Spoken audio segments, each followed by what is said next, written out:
You know, sometimes you just have to be one of those people who says a lot of things that other people your age do not understand until someone else much cooler than you says it. It is sort of like how Drake made You Only Live Once into an acronym, and suddenly it's awesome, even though it's been said for thousands of years, probably since the age of philosophy like Plato, Socrates, all of those ancient people, who are now dead. Um,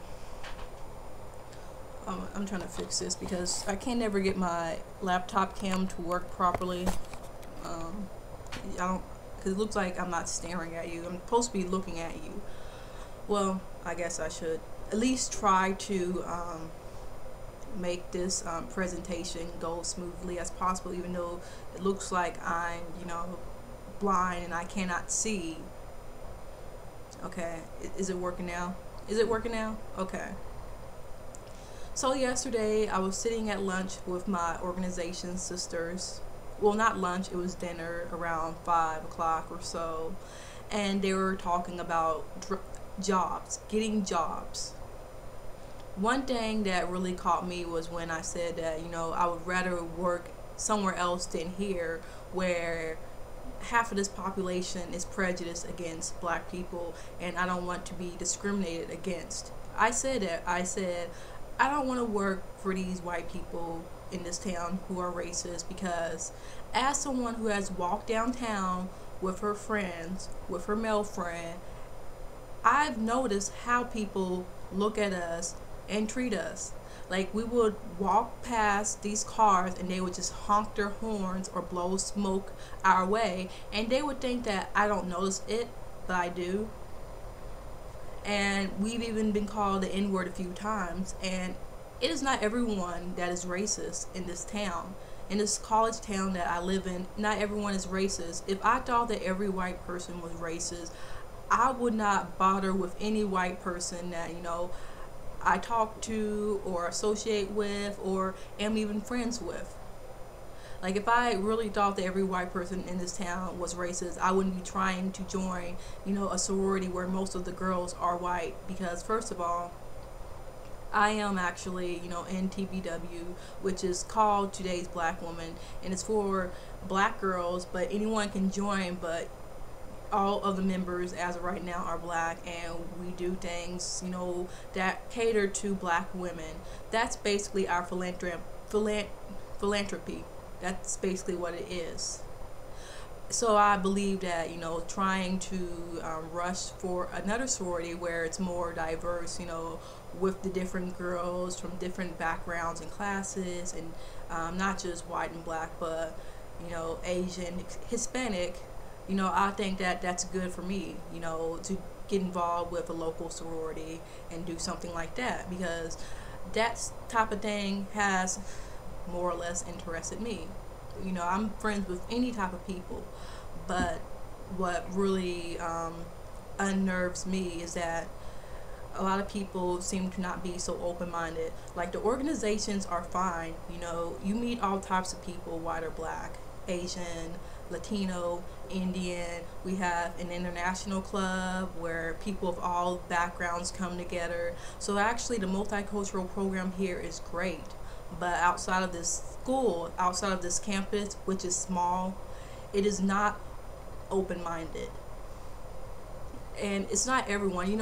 I actually met a very nice lady who was probably like in her 60s or 70s, who gave me a ride back home, I think fall of 2012, because I was with my friends and I actually was tired, so I needed a ride back, and she actually gave me a ride back, and I was blessed that she did not turn into a Pamela Voorhees.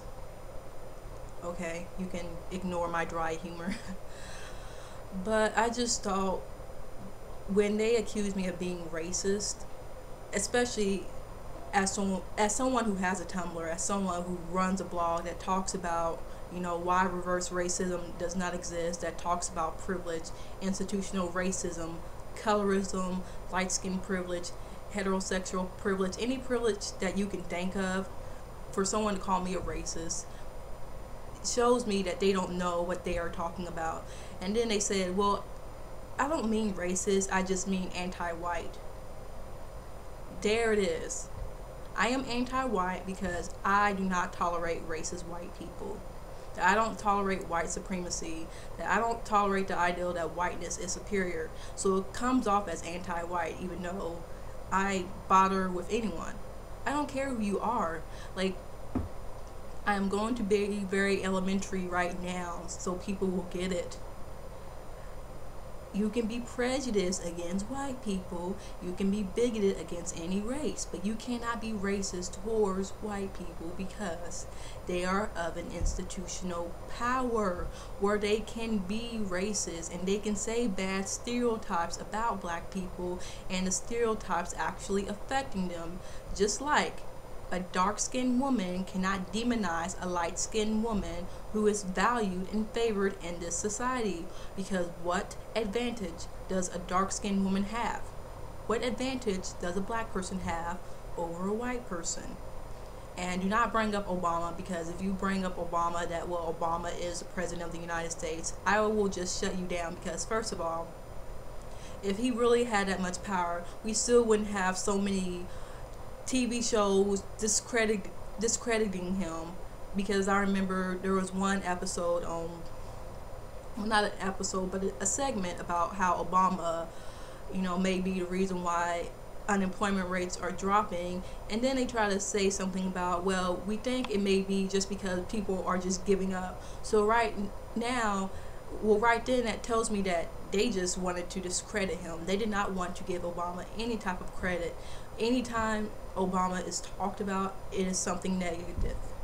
Now, you can bring up the past presidents, but I can see, like, people are basically laughing in the faces of Black America, minority America, in which people believe that the reason why Obama is even in office is because he is, a black man, mixed race to be exact, but he is a black man. Which is funny because people bring up light skin privilege when it's convenient. Like, and I'm not saying that it isn't, accurate, but you need to understand that the only time Obama is black is when black people actually support him. Just like Beyonce is actually a black woman when black women are actually going out of their way to support her, to buy her to buy her music, CDs, whatever, going to her concerts. But when they somehow, appease, another group of people, suddenly they're ambiguous. So it doesn't make any sense. And another issue is that the girls that were calling me anti-white are the same type of girls who make colorist statements. I remember we walked to Buffalo Wild Wings one day, and this girl and her girlfriend were walking, and actually the girl had tried out for the organization we are in, but she dropped out eventually. And I kind of joked around and said, well, I thought you were a light-skinned black girl, because she is Mexican. She's not black. I think she's I don't think she considers herself black. So she is a light-skinned Latino. And I joked and said, I thought you were a light-skinned black girl, being silly like that, kind of goofing off. And her girlfriend says, please, no black girl is this pretty and fully black. Okay, I mean, she's cute, but she's not like out of this world gorgeous just because she is light-skinned. I thought, how inappropriate, and this was a black girl who is dark-skinned saying that black girls cannot be pretty, and just black. And this is the same girl who called me anti-white. And I should have said, well, what about your anti-black statements? What about your dark versus light comment? Suddenly, black people have no problem making light versus dark comments. But when you actually bring up real issues about racism or colorism, then suddenly you're racist. Suddenly you're anti-white. Suddenly you're, for segregation, which is stupid. I'm in so many multicultural organizations, and I go out of my way to help everyone, because my goal is to actually uplift black girls and black women.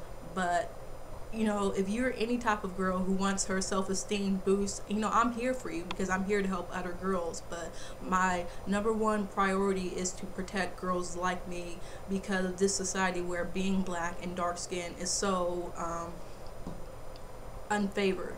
And as you can see, I'm not dark skinned, but I know how it feels to be, you know, insecure because of your skin color. Because growing up, I felt, you know, bad about myself for being brown skinned.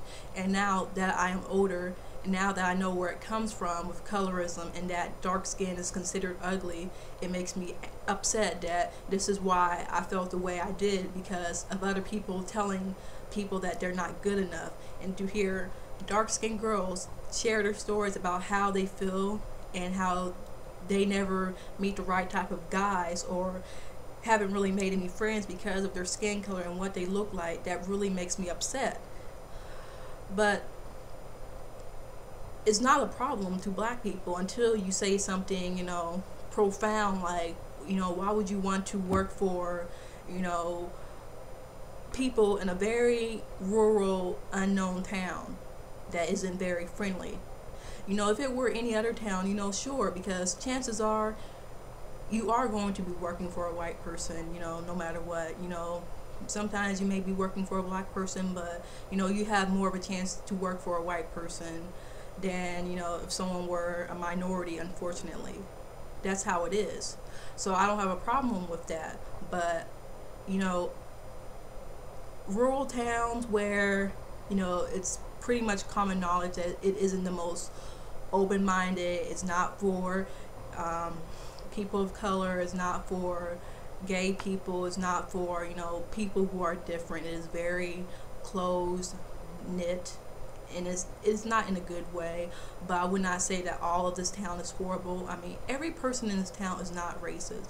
I mean, that's not what I am trying to say, and it doesn't make any sense. I mean, the whole logic sucks, because if I thought that every white person was racist, then I wouldn't talk to any white person. But, you know, I actually used to be so naive. I used to think that every white person was, you know, my friend, because I grew up with a lot of white people. So now I'm starting to realize, you know, people aren't always going to be in your favor. So you need to watch out. My own dad basically told me that I come off as prejudiced, which is weird, because he used to tell me things all of the time about how you should be wary of your surroundings. But suddenly when I come to my senses and say, wow, you know, you're right, suddenly people are like, what are you talking about? I remember I had a conversation with my mom about Miley Cyrus. I kept saying, Mom, why do people support Miley Cyrus? Why do you like Miley Cyrus, when the only reason why they are giving her so much attention for twerking is because she is white? If she were black like Nicki Minaj or Rihanna, no one would care. They would get called hoes. She would ignore me and tell me to stop hating on Miley, and that Miley was just a girl having fun. And then eventually I was watching the Barbara Walters Most Fascinating People of 2013, and Miley was there talking and giving her interview, you know, pretending like she's down to earth as her usual bullshit, similar to Macklemore. When they were talking about twerking, my mom just piped and said, yeah, because she's a white girl, suddenly twerking is in when people have been twerking for 20 years. I was like, what? What? You mean to tell me that you thought this the whole entire time and pretty much shushed me because you thought that I was crazy, but the whole time you were thinking the same thing as me and you just didn't want to verbalize it? That's the whole thing. No one wants to verbalize what they feel. And if they verbalize it, then they deny it. That's why when you tell people, well, you said this, they will think, no, I didn't, because they don't want to verbalize it. They don't want to get in trouble. They just want to keep things bottled up inside. And I agree, you shouldn't always say what's on your mind. But when it's something that is really important, like something social, you know, some sort of social justice, you should speak up. Like, that is so stupid. And my mom said, well, I actually like Miley. I don't think she's a bad person. I just don't like her for what she has been doing. That's not why I like Miley. And I understand that. I don't have a problem if you're a fan of Miley or her music, even though I think her music is kind of a hit or miss. I actually used to be a Miley Cyrus fan. You can even like Macklemore. You can like anyone you like, but you need to be aware that they are problematic. And if you support these type of people, people are going to bring up why they are problematic. Like, I am a Robin Thicke fan, but I understand why Blurred Lines was so problematic, and I don't support Robin Thicke for that reason. I don't support, Blurred Lines. Before Blurred Lines, he was actually a respectable R&B artist, Blue Eye Soul, whatever. Then, of course, white media caught wind of Robin Thicke, and suddenly he's like, like new Justin Timberlake, when Robin Thicke has been a legitimate R&B artist way before Justin Timberlake, came out. Justin Timberlake is like a pop R&B type of thing. Robin Thicke is like R&B. He just recently became more pop.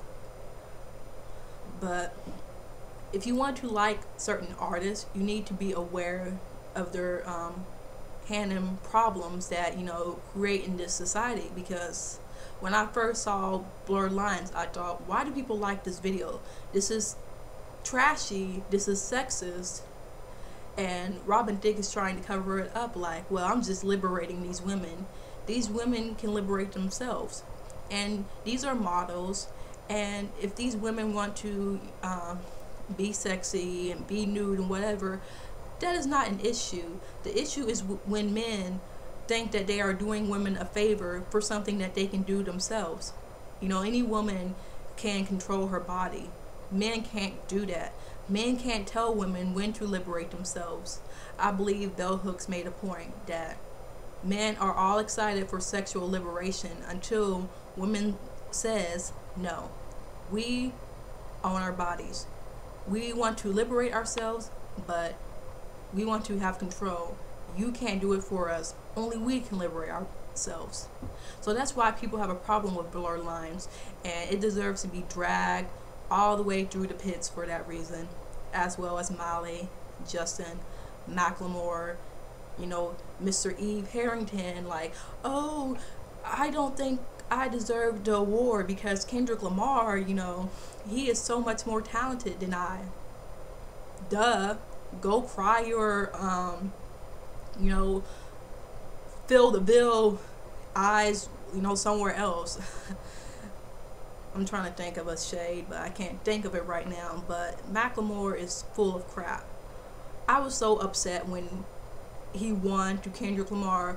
I thought, please don't let it be Macklemore. If it must be a white guy, please let it be Ed Sheeran. Please, just not Macklemore. I don't want, why not Ed Sheeran? If you're not going to pick Kendrick Lamar, just pick Ed Sheeran. Just don't give it to Macklemore. Then Macklemore. And Kendrick, bless his heart, he smiled and was like, and I'm like, bullshit. You should pull a Kanye. Go up on that stage and say, you know what? This is why Kanye did what he did. Because he was probably like, huh? Taylor Swift is talented and I am happy for her, but Beyonce is so innovative. Why are they picking this white blonde girl over, Beyonce? Because Beyonce, as light as she is, with her blonde weaves and all that, people cannot mistake her voice, her body, and her mannerisms. The same with Mariah Carey. No one can mistake that. Kelly Rowland, I love Kelly Rowland. I think she's beautiful. I think, they are all beautiful in their own way as black women. I can see why some people wouldn't really consider Mariah black, even though she is actually half black. But giving that is her, culture, and she has a right to take ownership of, a part of her, like she is a black woman. She has a right to take ownership of that. It's just an issue when that you can get privileges that ones who are actually, dark skinned or monoracial cannot have because of colorism. But people were looking at Beyonce like Beyonce is too sexual, and her performance, by the way, at the Grammys, I did not know she was going to perform, but she did amazing, and she wasn't over the top. She just did it. She did the Beyonce way. She did not have to be all flashy. She just, got up there with her little sexy outfit. Did a little chair shaking her butt, and then, got with Jay-Z, and did her thing. You don't have to be over the top. You don't have to get people to look at you on purpose. And did I just go like to the left because I was at first talking about, the ideal of being anti-white because I'm anti-white supremacy, which I guess you can say I am because I believe that white people are better. No. I don't believe that at all. I don't believe anyone is better, but we should have black pride, and we should not worry about what white people think.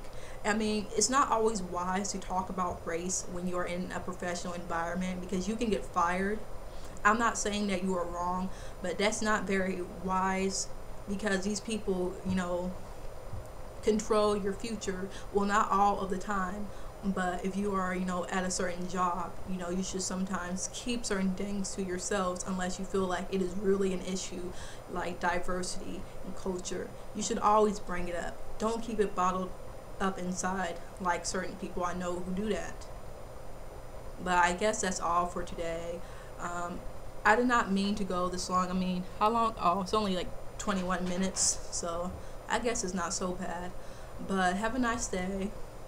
Happy Tuesday, and I'll talk to you guys later because I have some reading I need to catch up for tomorrow. Bye.